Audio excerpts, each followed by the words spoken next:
د افغانستان افغانانو لپاره ښه خبر. ملګرو ملتونو د افغانستان لپاره 2.44 میلیارډ ډالر مرسته راټوله کړې ده. سلام ستړي مشئ. ملګرو ملتونو د افغانستان په تړاو د مرستو ټولولو په موخه جوړ شوي کنفرانس کې 2.44 میلیارډ ډالر مرسته راټوله کړې.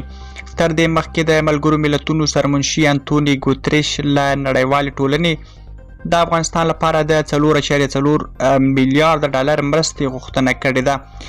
د ملګرو ملتونو قطر، جرمني او بریتانیا په کوربتوب د افغانستان لپاره د مرستو راټولولو کنفرانس تیره شپه په جنیوا کې جوړ شوی و چې په کې د 40 هیوادونو استازو برخه اخیستې وه.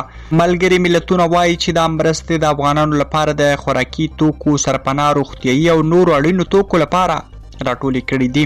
دا مهال د افغانستان 40 میلیونه نفوس بشري مرستو ته اړتیا لري او ملګري ملتونه افغانستان د نړۍ یو تر ټولو بد بحران یادوي.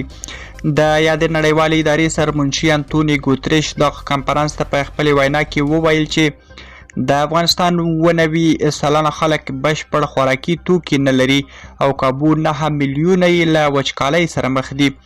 د ریوټرز د راپور له مخې جرمني چې دغه کنفرانس کوربتوب کوي 2022 کال لپاره افغانستان سره څه باندې 220 میلیونه ډالر مرسته اعلان کړي.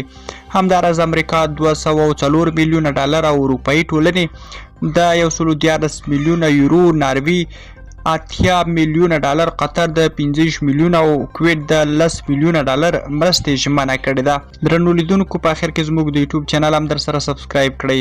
ښه وخت او ښې شېبې.